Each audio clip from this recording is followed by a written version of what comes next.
Good morning, and welcome to our morning plenary session.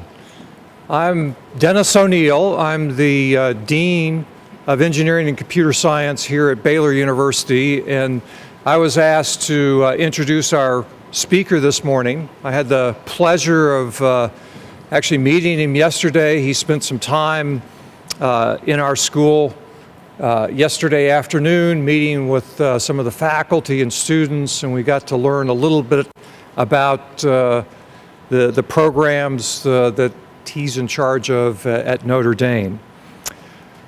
So our speaker is Dr. Peter Kilpatrick, who is the Matthew McCloskey Dean of the College of Engineering at the University of Notre Dame.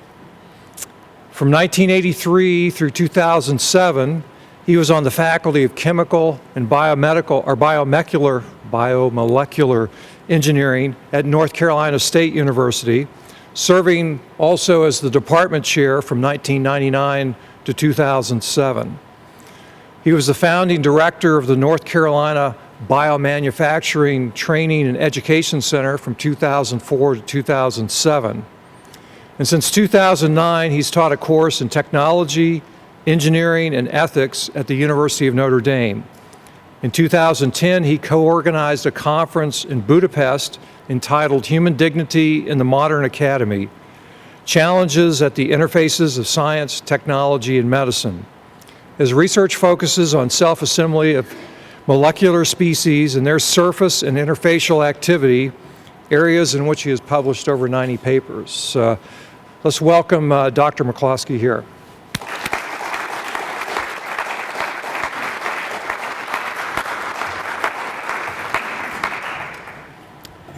Thank you, Dennis. It's a great pleasure for me to speak at this conference. This is my first trip to Baylor, and I've found everyone to be very gracious and welcoming, and the campus to be beautiful. And I've enjoyed a number of the papers that I've heard last night and this morning, and I hope to be able to contribute some to the discussion around technology and human flourishing. I'm reminded as I come here today of a story I heard recently of Bobby, who went to visit his grandmother, and his grandmother took him to the park, and this was actually in the upper Midwest, and it was about this time of year, a little bit later, and there'd been a very heavy snowfall the night before, as is wont to happen in our neck of the woods up in northern Indiana.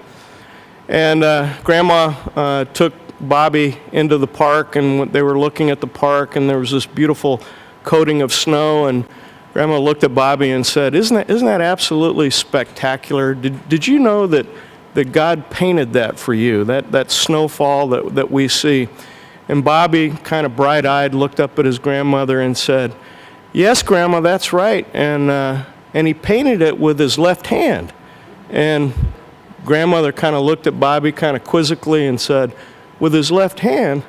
And Bobby said, "Yeah, he had to. Because at Sunday school last week, the teacher taught us that Jesus sits on God's right hand." And I tell that story because what I want to share with you this morning, I believe, is how do we put the right hand and the left hand back together again in the world of technology and what Thomas Aquinas would call intellectus, which is seeing things with the whole mind rather than with a portion of the mind. So not only do we have to put the right hand and the left hand back together, I would argue we have to put the right brain and the left brain back together. Now, I have to caution you. I speak from two perspectives. I'm an engineer, chemical engineer, as Dennis introduced me. I'm also a very committed Catholic Christian, and so most of the examples that I will draw for you today will really be taken from my vantage point as a committed technologist, as well as a committed Christian, and in particular in the Catholic tradition. So, the outline of my lecture, I guess maybe I'm going to move this up here. That might be a little bit easier if I can do that. The outline of my lecture, first of all, I don't think I need to convince you, but I'm going to spend a few moments doing so anyway, that the 20th century and the early part of the 21st century is really a remarkable time of innovation and technological transformation. And I would argue that the vast majority of that is very good. If we want to talk about human flourishing, I would argue that a very high percentage of what we have done in the 20th century and the 21st century is good. It's morally good, it's morally upright, it's in the service of humankind, as my talk suggests. But we have some real serious challenges with technology, as this conference has alluded to. And so I'd like to also talk about how should we view technology, and in particular what I think the challenge is with technology. And this has been discussed by many people at this conference already. I think the word in the symposium or the colloquium that I was just in was technicism. I actually use the word scientism, but scientism and technicism actually have some relationships to each other. And so I'll talk a little bit about that, but what I really want to get to is what I think the solution is. What's the solution to the challenge of technicism or scientism? And I'm going to draw some case studies from what I call beauty, order and design, and objects of wonder. So engineering is an old discipline. It evolved from the technical and mechanical arts. The patron saint of engineering is St. Joseph. St. Patrick often gets the nod as well. But the modern form of engineering is actually quite young, maybe only 200 to 250 years old. And it started when Thomas Newcomen really invented the steam engine in the early part of the 18th century, and then James Watt really took it big time, so to speak. And so what I'd like to do over the next few minutes is share with you some of the remarkable advances our world has seen due to technology. So here's a plot of the production of corn and wheat as a output per person hour of labor. And on this scale, in the year 1800, this output was roughly 100 in these units of output per person hour of labor. And we made advances over the next 100 years, primarily through some small degree of mechanization. But then that dramatically accelerated in the 20th century. And on this scale, that number is close to 5,000. So we've seen about a 50-fold increase in mankind's ability to produce grain. That's had a profound impact on life expectancy.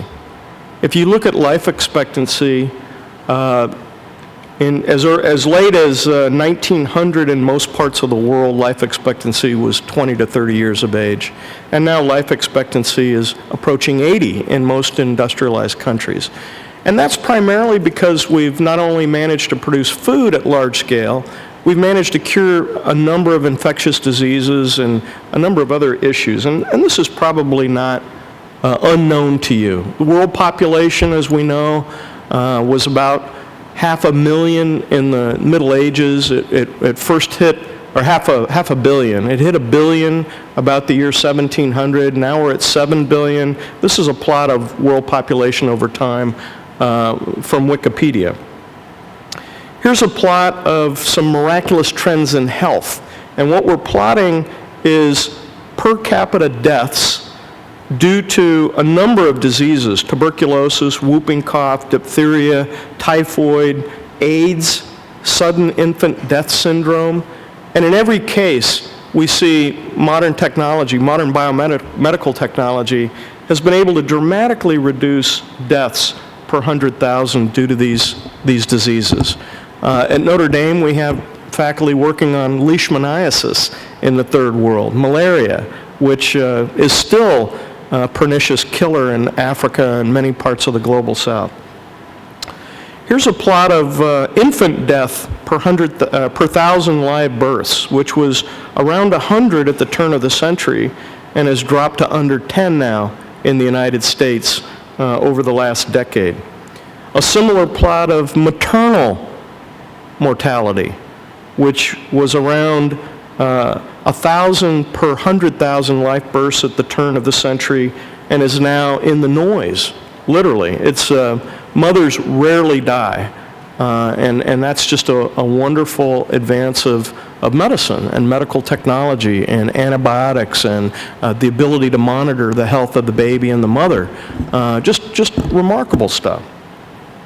Here's a plot of heart disease mortality. And while heart disease is still a killer in the United States, it's come down by about a factor of 3 in the last 50 years.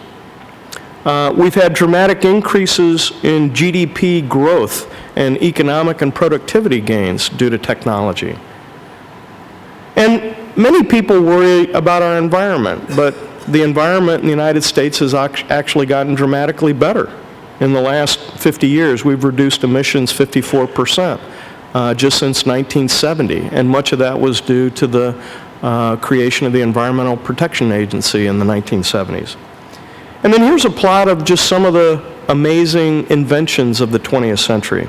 Air conditioning, jet engines, cardiac pacemakers. We recently at Notre Dame met with some of the key principals at Medtronic, and their mission statement as a company is to dramatically alter the welfare of human life through the invention of medical technologies like pacemakers and like the ability to stop afibrillation in persons that have heart problems. Here's a plot of air travel. Many people, I think, myself included, after my travel schedule last month, might say air travel's a curse, but we actually have had a dramatic increase in air travel, and it's the safest form of transportation, again, largely due to technology. And then finally, here is the penetration of a number of technologies into American households. Percentage of households that have flush toilets, that have refrigerators or clothes washers or dishwashers and so on. And here's the percent of electrified households in the United States, or conversely the percent that don't have electrification. So I run through these slides quickly simply to make the point that I think before we tar technology and engineering with the same brush as being problematic in the moral realm or the ethical realm, we do have to do a shout out for all the wonderful enhancements of human life, all the raising of human people out of human poverty. We now have the lowest percentage of people on the planet in poverty that we've had in the history of mankind.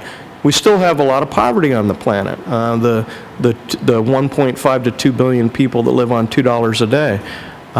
So we still have a lot of work to do, but it's still a lower percentage than it was a century ago.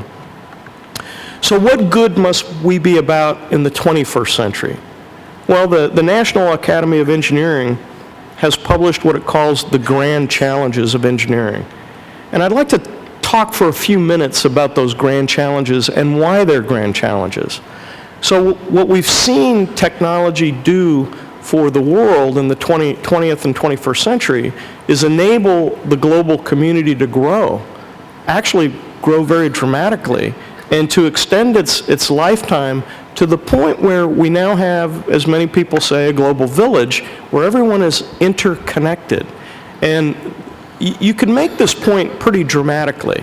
When you go to the store to buy a loaf of bread, for example, it's quite possible that thousands of people were involved in the manufacturing of that loaf of bread.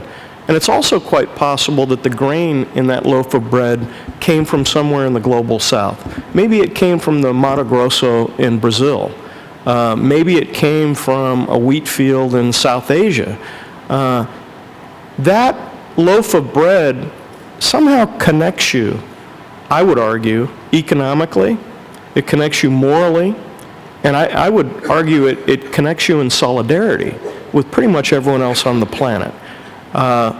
We heard a talk yesterday where the point was made that technological people of the 21st century are less and less connected to their neighbor. I would argue that technological people may be less aware of how connected they are to other people, but we're actually more connected than we've ever been. And in fact, everyone on the planet is now our neighbor, because the decisions that we make impacts them economically, and it impacts them in many other ways. So these grand challenges largely relate to what I would call global interconnectedness. How do I solve the carbon capture problem or the global warming problem? Now, I know many of you may come from a point of skepticism about global warming, and I think skepticism is a healthy thing. It keeps scientists and technologists honest. But there's a recent book that was published by a physics professor, Richard Mueller, at the University of California at Berkeley. And Mueller was a very principled professor who basically said he didn't believe in global warming because he hadn't seen compelling evidence that warming was a reality beyond the decadal cycle of solar flares, nor that it was caused primarily by, for example, carbon dioxide or other greenhouse gases in the atmosphere. So rather than complain about the situation and just be a naysayer, Richard Mueller actually went out and started a project called the Berkeley Earth Surface Temperature Project to measure as objectively and as unbiasedly as he could surface temperatures on the planet going back to the 1700s.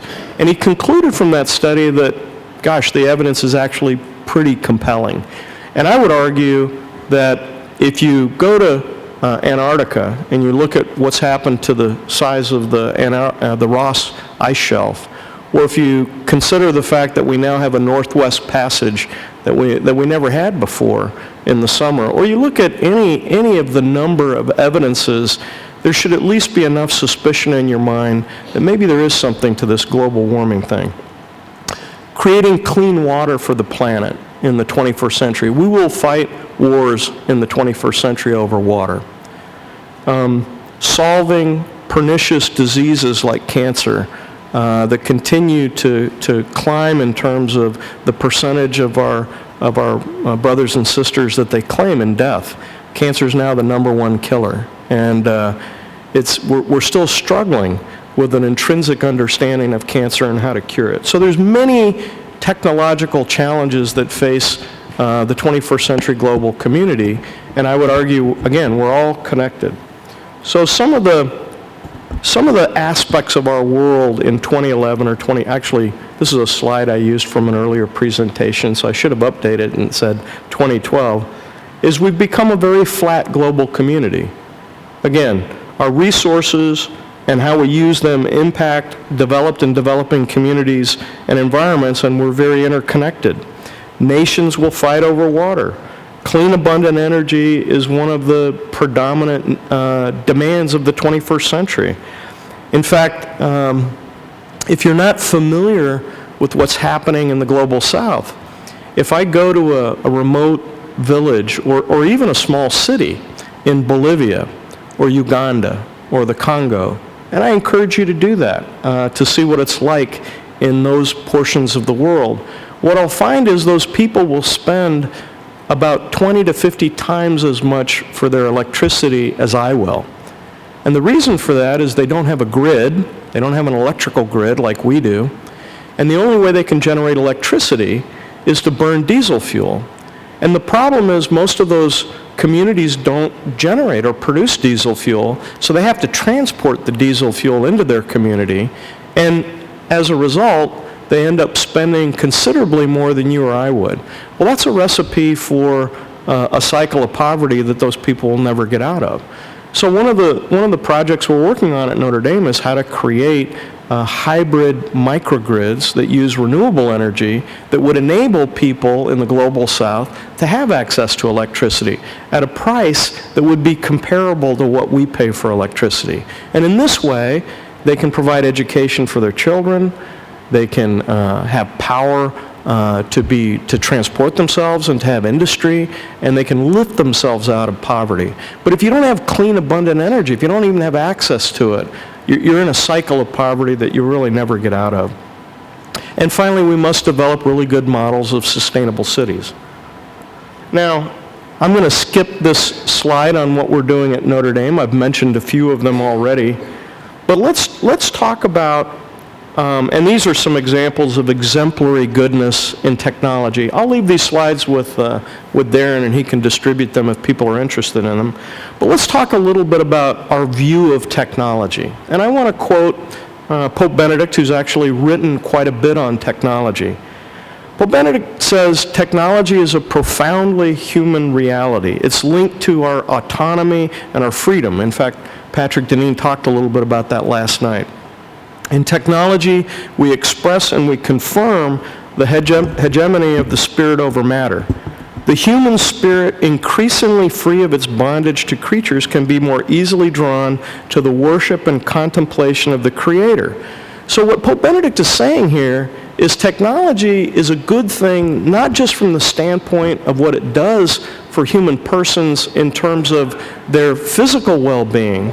It's a good in that it liberates us to be able to worship our Creator in freedom and autonomy without perhaps the crushing burden associated with living our physical lives day to day. And now, you might argue, well, it's made us a little too free, Peter. We have too much free time now. And I suppose that might be an argument to be made.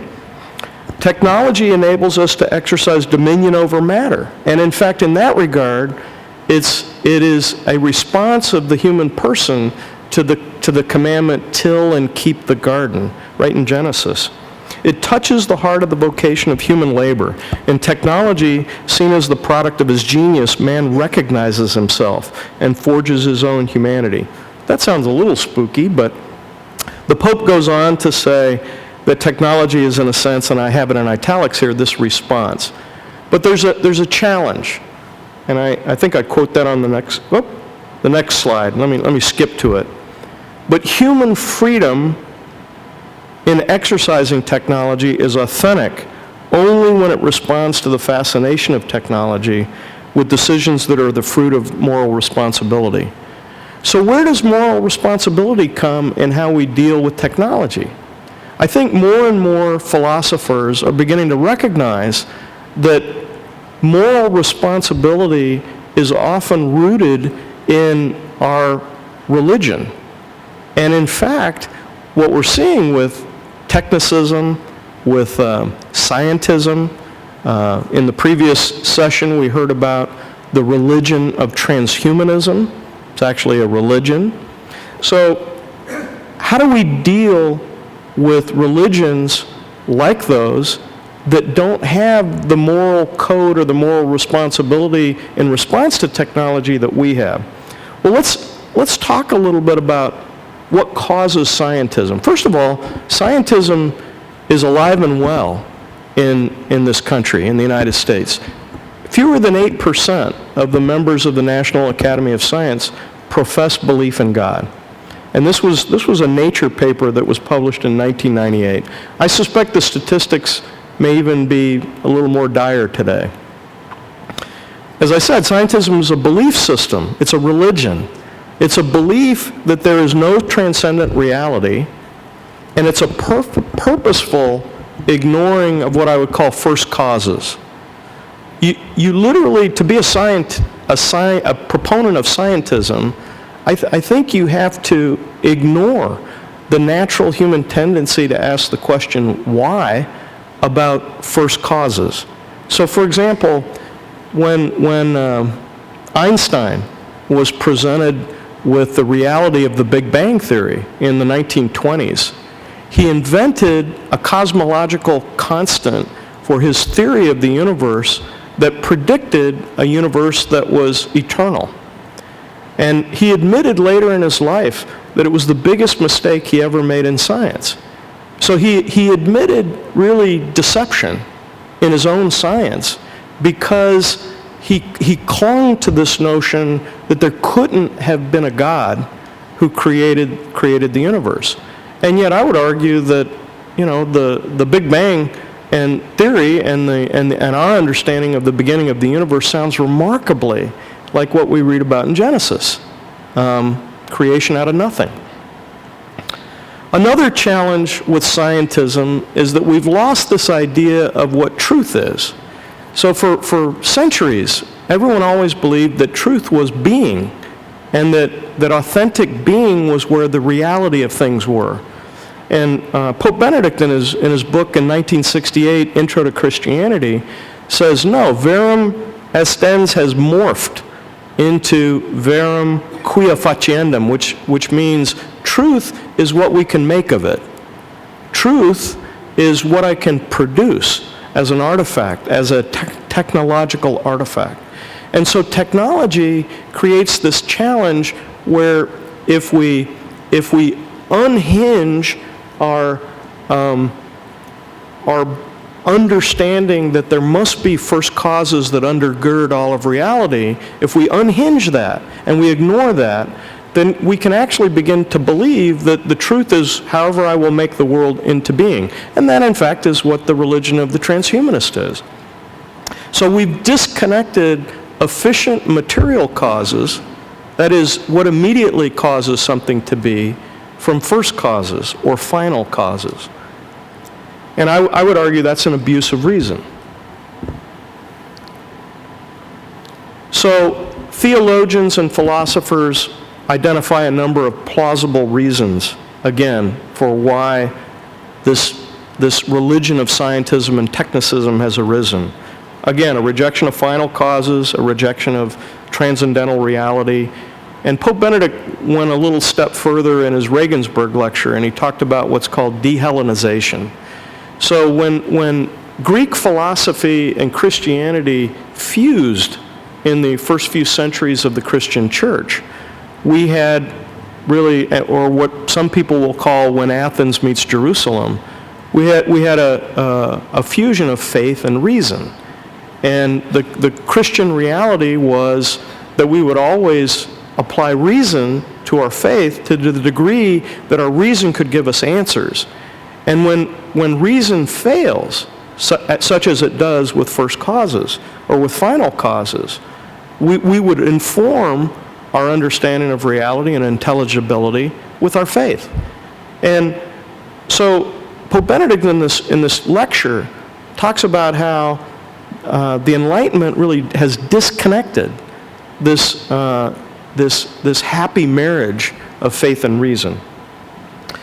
So what to do about all this? How do we shock our scientist friends, our technologist friends who are atheists, who are practical atheists, who are scientismists or technicists, or who are transhumanists? How do we shock them or help them or befriend them or encourage them to be open-minded and to use their reason to understand first and final causes? Well, I'm going to propose a couple of ideas. So I believe beauty and wonder in nature is an elegant argument for God. And in fact, I'm not the first. Paul says this in the first chapter of Romans. He says, human reason can see from the things that are made that there is a designer, that God, that there must be a higher intelligence that's given rise to this, that there is a first cause, that there is a final cause. And I would argue that scientists are in a uniquely well-qualified position to see this. And we simply have to recast the arguments. I think our origins, I think the Big Bang is another elegant argument for God, for transcendent reality. I would argue, if you're not familiar with anthropic coincidences, I would argue that they're an elegant argument. And there's a very interesting reaction to the anthropic coincidences, and cosmologists talk about multiverses. And I ask myself, what does it take more faith to believe in? That there's an infinity of universes, and we just happen to live in the universe that has all of these anthropic coincidences, or that there's one universe, which happens to be the only one that we can see? Which takes more faith to believe in? Finally, I think it's fascinating that there's a nearly dogmatic belief on the part of physicists in dark energy and dark matter, which no one has ever observed, and no one has ever performed an experiment to measure. And yet, what was ridiculed in the physics literature 30 years ago is now dogmatic belief. And why is that? And then finally, I'm going to present two what I call objects of wonder, or miraculum, as the Latins say. So, what is beauty? If you look up a dictionary definition of beauty, you get this in the Merriam-Webster dictionary. And I think there are some key aspects to this definition. It's pleasing to the eye, it's lovely, it's delightful, it's harmonious. There's a lot of balance in beauty. There's form, and I would argue radiant form that informs us about the reality of the creation. There's truth, there's originality, and then probably the most important part of the definition is that there's always something mysterious in things that are beautiful. And now I want to apply this to Aquinas' definition of beauty. Aquinas uses three qualities to describe beauty: integritas, which is wholeness or integrity; consonantia, which is symmetry or harmony; and claritas, which is radiance, and especially radiance of form. So we've managed in some way to more or less retain Aquinas' definition of beauty in even something like the Merriam-Webster dictionary. And let me just share a couple of examples of beauty in nature with you. One that I find especially interesting is beauty in mathematics. And the one that you may or may not be familiar with is the golden proportion. How many people know about the golden ratio? Or I see about half the hands going up. So the golden proportion, or the golden ratio, is this quantity phi. It's a Greek letter, such that phi is to 1 as phi plus 1 is to phi. That's how phi is defined. And if you work out the quadratic formula, you get a number which is essentially 1 plus the square root of 5 divided by 2. And that number is what's called a transcendental number. That number cannot be arrived at in any other way than by solving this little mathematical equation, and the number has no digits that repeat. It is an irrational number. And, when the mathematicians defined irrational numbers, they use that word very purposefully, because it doesn't make any sense where this number came from. And this quantity shows up all throughout human history. So, for example, the Parthenon is riddled with the golden proportion. The pyramids are riddled with the golden proportion. And Leonardo da Vinci and the Mona Lisa are riddled with the golden proportion. So somehow human persons, in our creation of artwork, in our creation of architecture, in our creation of tombs for our kings, we just naturally gravitate towards this irrational number. Why is that? Where do irrational numbers come from? Why are we drawn to them? Now, I ask these questions on this slide. I would argue this is an elegant argument for something beyond reason, something beyond the rational. This is an argument for God. Another example is harmony in nature. So harmony takes many forms. It takes the form of balance, it takes the form of symmetry. But there's something interesting about symmetry in nature. And I'm going to give you several examples. Symmetry always has this quality that there's something that gets duplicated around an axis of symmetry. But there's also something very mysterious about symmetry. So let's look at some examples. Here are some snowflakes. If you've ever looked at a snowflake really carefully, you notice that there's symmetry. And in fact, in these ice crystals, it's always hexagonal, because ice is a hexagonal close-packed crystal. But if you scrutinize these crystals, you'll always see that there are defects, and that there are dislocations and disclinations, and there are asymmetries embedded within the symmetry. Why is that? Why isn't it a perfect crystal? If there's balance and proportion and harmony, why isn't it perfect? Here's another example. Oop, I guess I was a slide off. Here's some trees. Trees are also symmetrical. They have an axis of symmetry and a rotation axis of symmetry. And the root system of the tree is always symmetrical with the foliage of the tree, provided your soil's not too compacted like some of the clay that we have in northern Indiana. But if you look at trees, there's always a lot of defects in the trees. Why is that? Here's a very beautiful example of symmetry. And the symmetry in a rose kind of captivates us. But I would argue it's the asymmetry and the mysteriousness of the rose that probably captivates us more than the actual symmetry. In science and in technology and in manufactured artifacts, oops, I forgot my favorite picture. The symmetrical pumpkin and the symmetrical little boy here. In science and technology, we also have symmetry. And in fact, symmetry becomes the whole rationale for discovery in science. And here's one example. I'm not going to walk you through it, but the symmetry between baryons and hadrons in physics was actually the means whereby Murray Gell-Mann discovered what's called the Standard Model in physics back in the 1950s. And Gell-Mann proposed a theory of symmetry that predicted many of these subatomic particles before they had been discovered.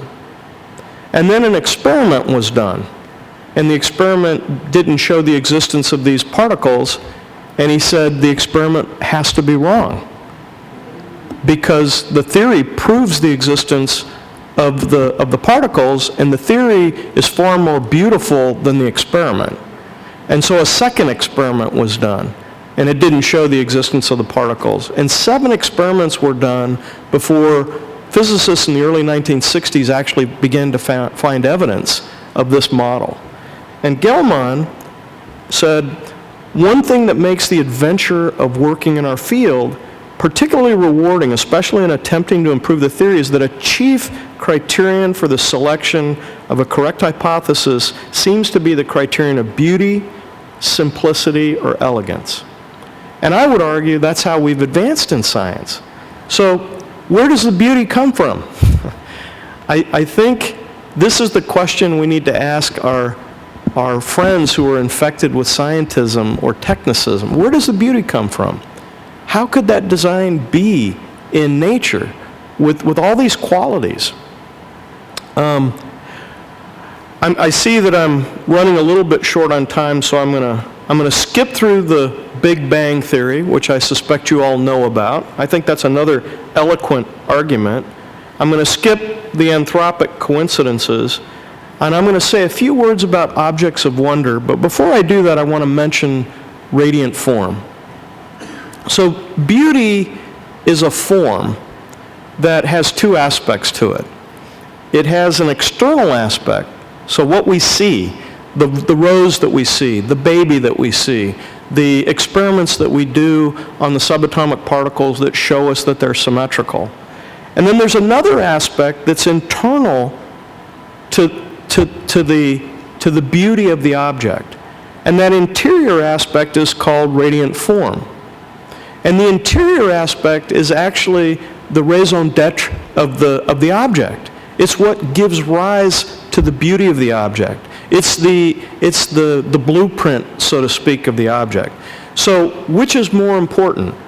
The radiant form of the object, what gives rise to its exterior manifestation that's beautiful, or the actual beauty of the object itself? I would argue it's the former and not the latter. So to understand radiant form, we have to understand what's the origin of the being of that object. And so I say here, beauty and radiant form reveal being.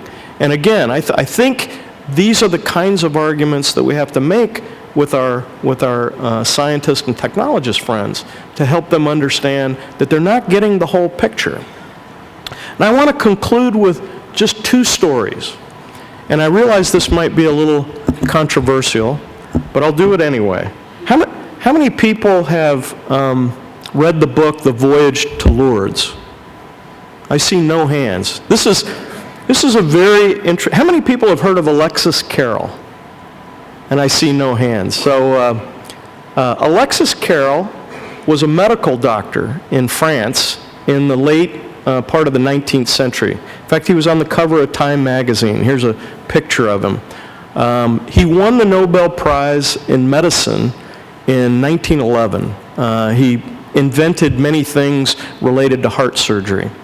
Alexis Carrel was a professed atheist. He was infected with scientism and with technicism.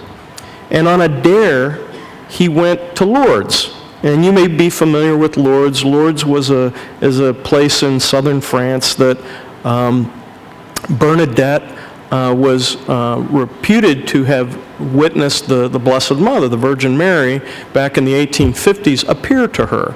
Now that may have been a private revelation that Bernadette had. No one else saw the Blessed Mother. But ever since the 1850s, people have gone to Lourdes and immersed themselves in the water of the grotto there. And there have been many healings happen at Lourdes. So Alexis Carrel, on a dare, went to Lourdes in 1904. He rode with a young woman, Marie Fernand, who had tubercular peritonitis. She had a very advanced case of it. And Carrel was intimate with tubercular peritonitis. He'd treated many cases of it. He advised against her going to Lourdes. He said, she'll die on the train ride. And if she doesn't die on the train ride, she'll die when she gets there. She's very close to death. Her abdomen was all extended. She had many hard masses. She was very short of breath. She had lost weight. She weighed about 80 pounds. It was really a bad situation. And again, as you know, many millions of people died of tuberculosis in the 19th and early part of the 20th century. So Carrel goes with her. He monitors her very carefully. He sees her lowered into the water. As she comes out of the water, he notices over the course of several minutes that the blanket that's covering her is beginning to assume a more normal shape, and the protrusions from her stomach are starting to go away. He starts intensifying his observation of her. He sees that her breathing is starting to get more normal. She was taking 2-3 breaths a second, and now her breathing and her heart rate is starting to decline. Within half an hour, Marie Fernand is up walking around asking for food because she weighed 80 pounds. Carrel in the book, A Voyage to Lourdes, says, I thought I was going mad. I thought I was going mad. I had never seen anything like this before. I couldn't explain it. It defied my reason. Eventually, over the course of several years, Carrel became a Christian. I would argue that these are the kinds of things that we have to present to people infected with scientism or technicism and say, material reality doesn't explain everything. And I can give you lots of examples. I would tell you one more, but I'm almost at my 45 minutes. But I'll share one more with you. And I come from the Catholic tradition. These are Catholic examples. But how many of you have heard of Our Lady of Guadalupe? I see more hands. That's good. So this is a fascinating story, and I'm not going to tell the whole story.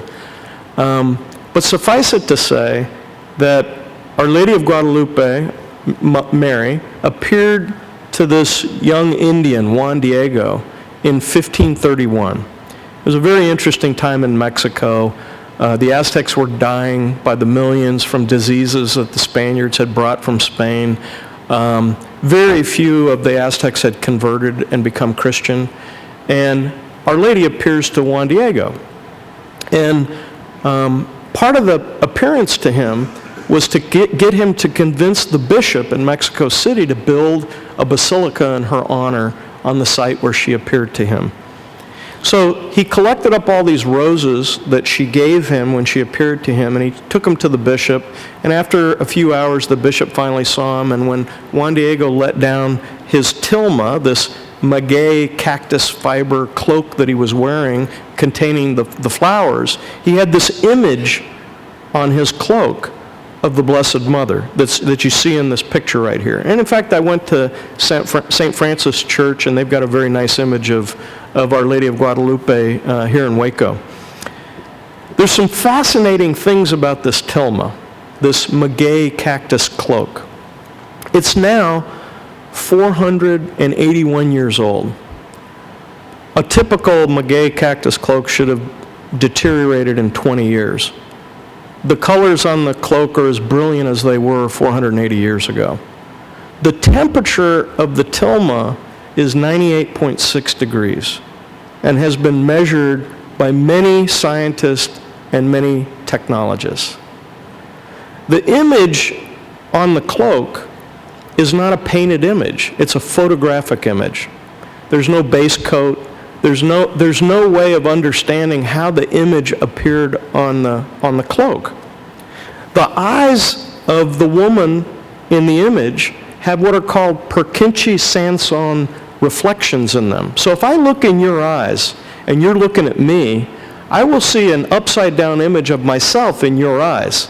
Those are called Purkinje-Sanson images.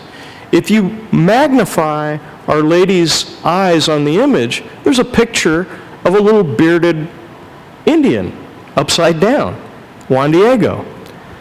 So it's really a remarkable set of circumstances surrounding this cloak, this tilma.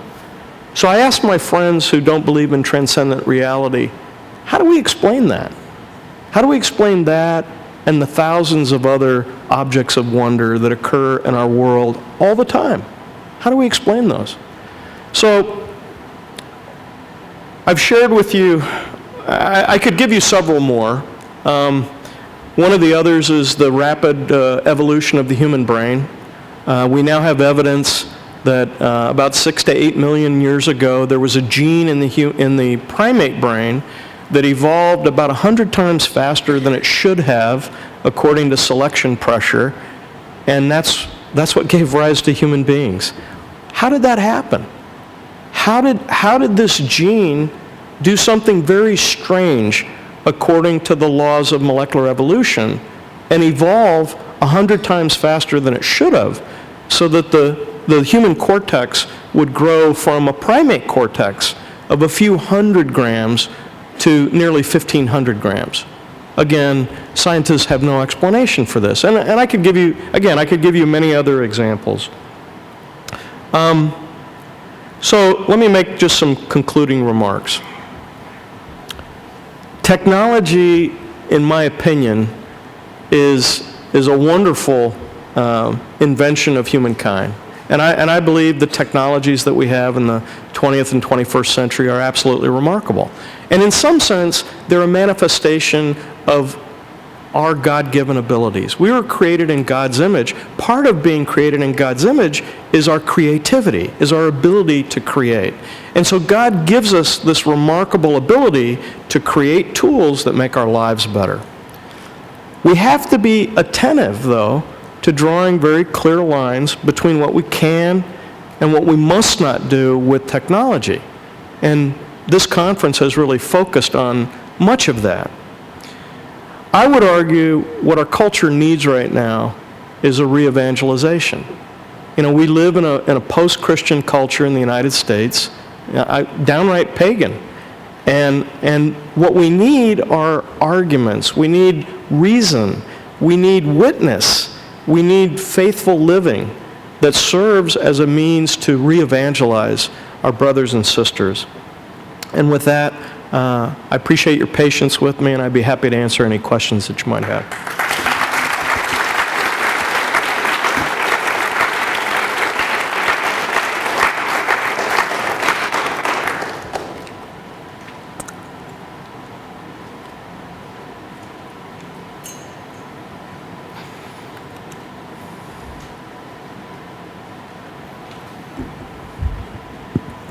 It was a wonderful lecture. I'd like to thank you for it.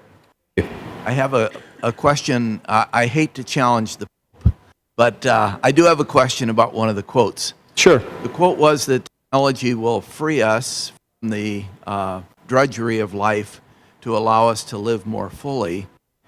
Yet, it seems to have done the opposite in our world. Some economic development in the Central African Republic, one of the poorest countries of the world, and I had someone come to the U.S. and observe our lifestyle. They live on $2 a day. They observed our lifestyle, and he said it's very frantic. It's not the opportunity for contemplation I have in Central Africa with all of its drudgery. So how do you think about that whole technology embedded in a bigger societal system? Yeah, it's a good question. I think the temptation, and in fact this was commented on by a number of other people at the conference, the temptation when we begin to recognize how much power we have with technology is to not be satisfied with what we're able to produce with the technology and to always want more power and more fruits of technology and a longer life. And this is where the franticness comes in. So I think there's some accommodation that needs to be made towards understanding what is a good life, both from the standpoint of freeing us with technology to relate to each other, to love one another. You know, the Pope says the only appropriate response to a human person is to love them, as well as to fulfill our moral and civic obligations. And I think, quite honestly, we've gotten out of balance in most Western countries, and we don't recognize that we have everything that we could want or need except a recognition of how to live that good life in relationship with God and with our neighbor. So I think in cultures where you have everything you need, food, water, and shelter, and you're content with that, you're satisfied with that, that is a good life. So I don't know if I'm answering your question. I mean, it's the challenge is not with the technology. The challenge is with the human heart. That's where the challenge is.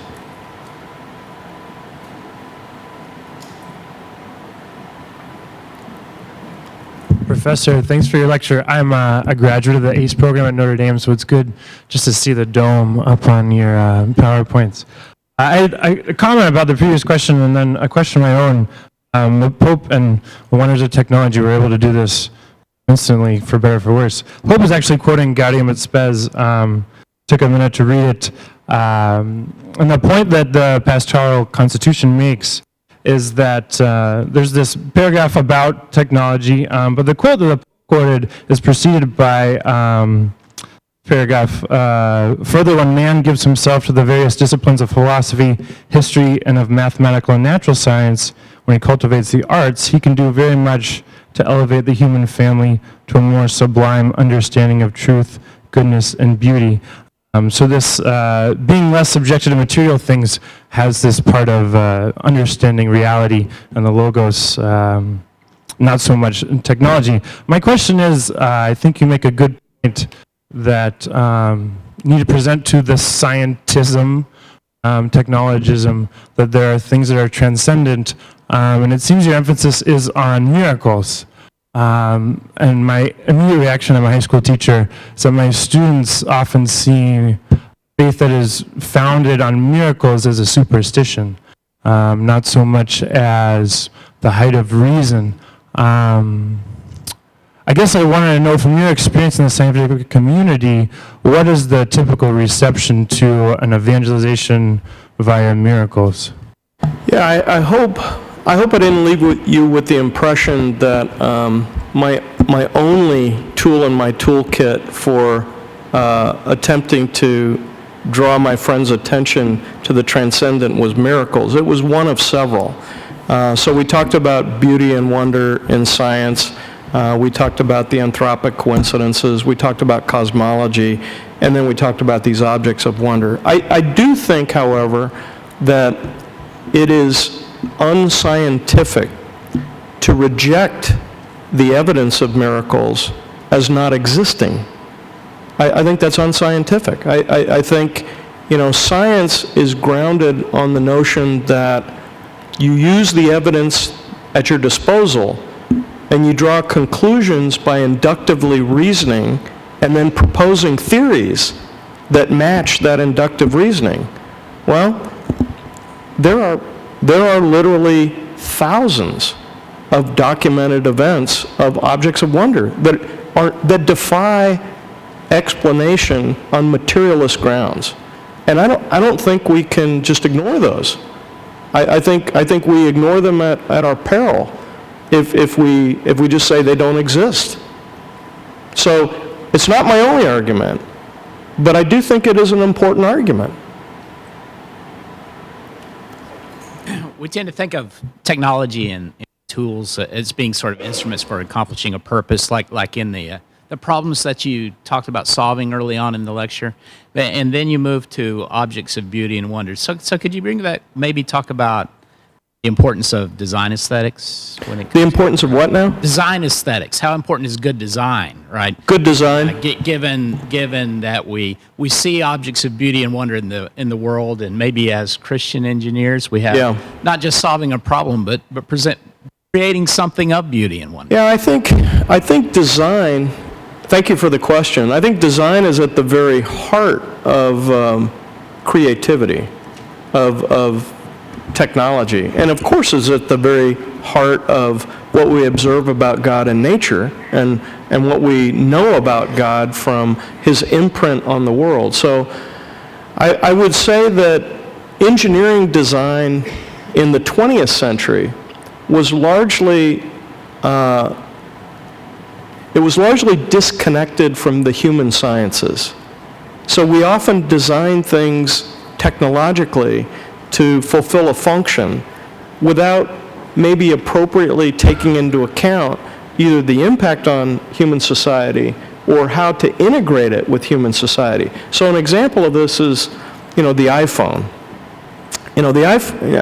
You might not think the iPhone's such a good thing, but what the iPhone is a design of a tool in which there was great attention paid on how that would interact with the human person and how humans would respond.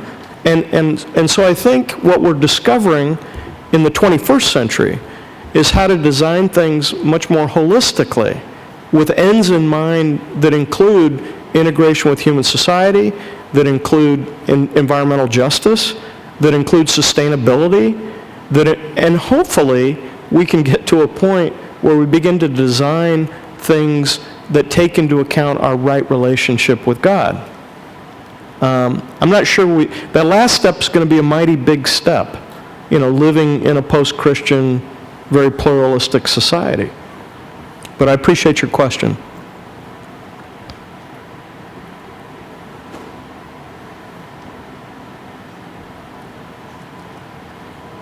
I also very much enjoyed your talk, so thank you. I'm a physician, and an academic physician who is interested in medical epidemiology, and I want to turn over the concept of beauty and wonder a bit on its head, if I may. The Aquinian idea of beauty has to do more with proportion, predictability, those sorts of things. In the area of unpredictability, in the sense that we use confidence or lack of confidence intervals when we look at the development of new treatments in clinical trials. To me, that's a beauty in the sense that it shows that the creation around us has predictable confounders and not predictable confounders, or known confounders but unknown confounders. And to me, as a clinician, I actually see that more as a wonder, and maybe if you stretch it, beauty, in the sense that it gives me confidence that there is strength beyond what I can do or can ever do, or what my colleagues who tend to be scientistic believe that they can do. Yeah. And I wonder if that's an element of that Aquinas maybe couldn't appreciate in his day, and maybe that's something that we should reflect on and consider as part of a modern concept of beauty in the area of science, where we have to always deal with uncertainty or confidence or lack thereof. Well, it's a very interesting question. I tried to share the idea that a very interesting aspect of beauty is that there's always something that's known and observed, and then something that's mysterious, something that's unknown. And I hear you saying that in your comment about medicine and treatment, and so I would affirm that that's an object of beauty and an object of wonder, in that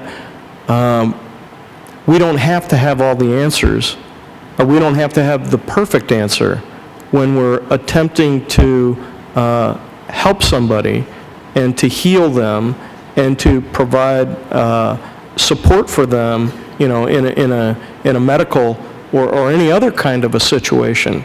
And it really speaks, I think, to humility. I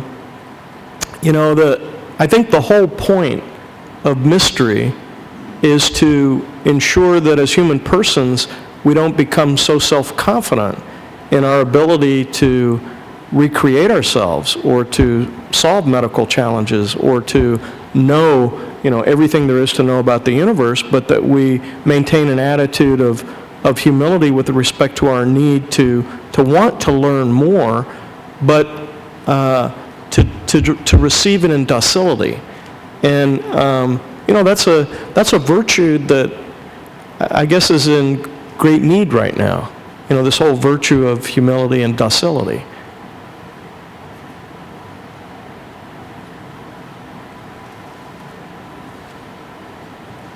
I'm going to ask this. So it seemed like you focused mostly on the third point of your conclusions there about, the witness that can be gained through, but the remedy, or maybe even the approach to drawing that line that you want to draw, seems to be, you sort of hinted at it, talking about contentment and those kinds of things. And I'm just willing to ask this. Like I said, I'm surprised at myself. What if it's the case, as some argue, that technology is actually preventing that contentment that we need to employ in order to draw that boundary that we want? What if technology itself is, I don't know, preventing the exact realization of that contentment? I don't know. Speak to that at all? So let me make sure I understand the question you're asking. You're asking, what if the truth of reality is that... Let me try again. You want to draw the line between what we can do and what we shouldn't do technologically, right?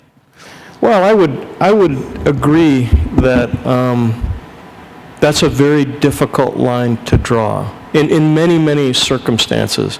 But I would argue that in some circumstances, it's a pretty easy line to draw. So for example, we can use our human reason and ask the question, in the area of reproductive technology, is there a line that clearly demarcates human life from just potential human life or non-human life? And I would argue, because I've thought a lot about this and I've read a lot about it, and at least my perception is that the only objective rational line, as medical technologies improve, as we're able to sustain human life outside the womb at the 20th week and the 19th week and the 18th week, that the only sensible line is conception. Because at conception, we've got complete DNA program. We're all ready to go.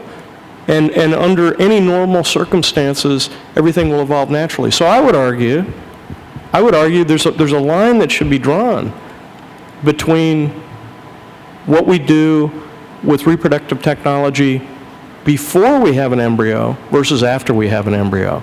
So there are instances, I would claim, where you can draw a line. Now there are other instances where we don't know enough yet. We don't have enough knowledge, we don't have enough wisdom, maybe we don't have enough understanding to know where to draw that line. So I'm not saying that it's an easy line to draw, but I guess what I'm suggesting is not every technology should be implemented. And I mean, there's some obvious ones. We shouldn't explode a nuclear warhead of 100 megatons. I think most people would agree that would be a really bad idea. So we already know some bright lines that we can draw, and I guess I'm arguing that it's incumbent upon us as responsible engineers and technologists to try to identify as many of those lines or gray areas as we can. Did I answer your question? Partially. I don't know if you want to take one more attempt. Okay. So what I'm hearing is you're suggesting that reason serves as the tool to discern those lines. Absolutely. Is that what?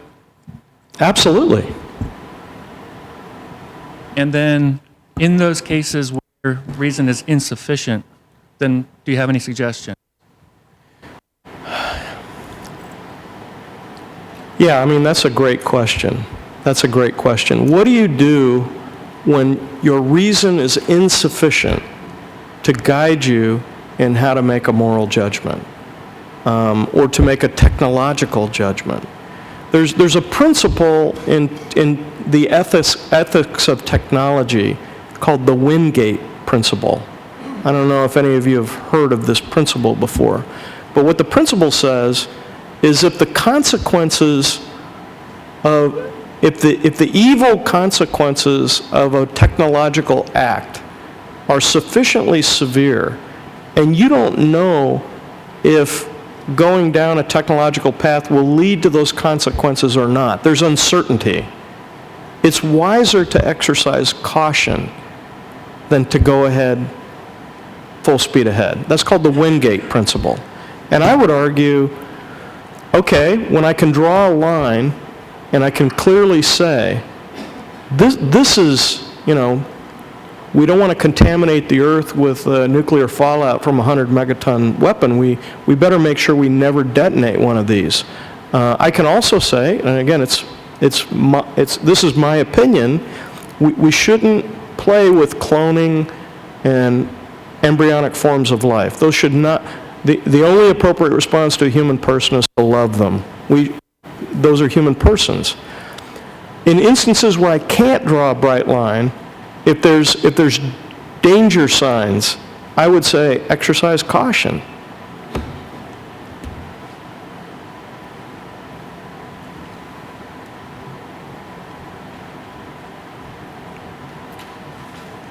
First of all, thank you for your remarks. And I have a question that somewhat follows up, I think, on previous question. Okay. Quite apart from the issue of miracles, I wonder whether there's not a certain danger in using the objects of wonder or complexities as a sort of imminent critique of scientism. And the danger, I feel, might be this, that it gives too much, or there's a possibility at least, of giving too much credence or playing into the hand of the material explanations at work in scientism. Because for the adherent of scientism, there really should be a word for this, I don't want to say scientismist. For the adherent of scientism, there's going to be invitations not necessarily to revise their basic assumptions, but to develop more complex and more new levels of material explanation. So it seems like, on the one hand, at the very least, that we might end up simply past each other, or at worst, we might end up getting into this game of one-upmanship, of fighting fire with fire, and end up arguing too much according to these material principles. So my question is whether this sort of imminent critique, whether you think there's a danger with it, and B, whether it has to be paired with some sort of transcendent or transcendental critique from outside of this system. Yeah, that's a great question. It really is. Thank you for that. We always have to be cautious about using a transcendent explanation when there's a very real possibility that a material explanation will in fact fulfill the bill at some point in the future. And I appreciate your comment. I think there are some instances where it's clear that there is no material explanation. And I would, so for example, on the whole issue of first causes, you know, I worry a bit about an approach to the philosophy of causation that says, well, you know, it just didn't exist before that point in time, or, you know, that really begins to defy reason.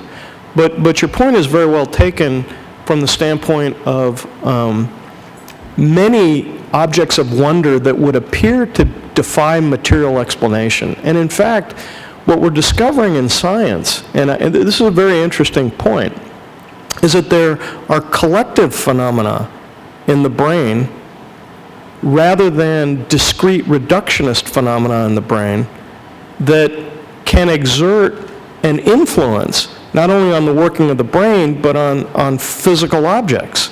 And so you begin to wonder if God, in his design of the human person, didn't give us some powers that we're perhaps not even aware of at this point in time, but they're there nonetheless.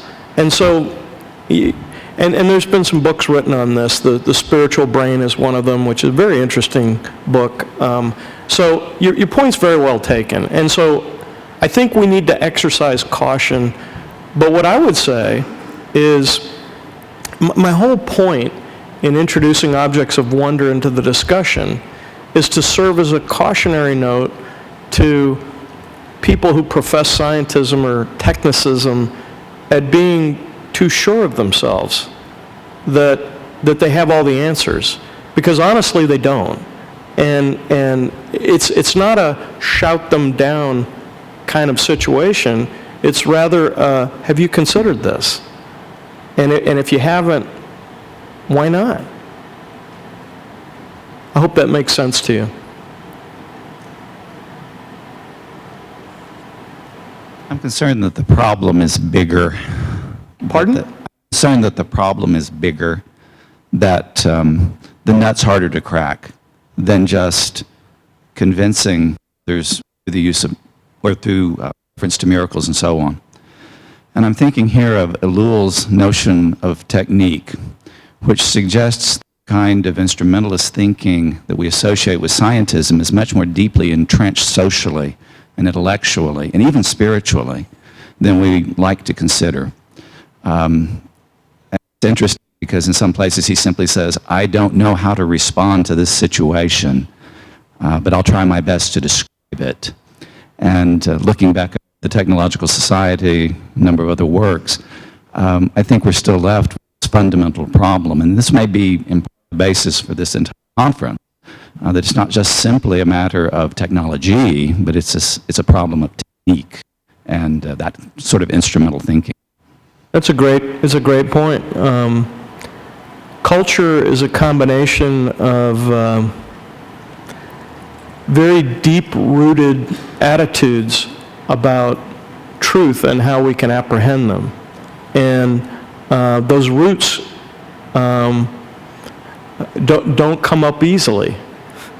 And, you know, we've spent 400 or 500 years now, you know, rooting this notion of empiricism and materialist empiricism deep into our consciousnesses and our subconscious. And I would readily acknowledge they don't come up very easily. You know, I have to say, you know, and I'll share a little personal vignette with you. I'm a convert to Christianity. I wasn't a Christian when I was a young man. I was kind of an insufferable fool.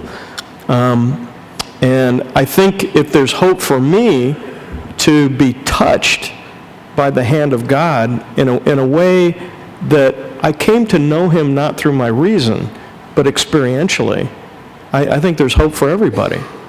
And I think we need to keep that in mind.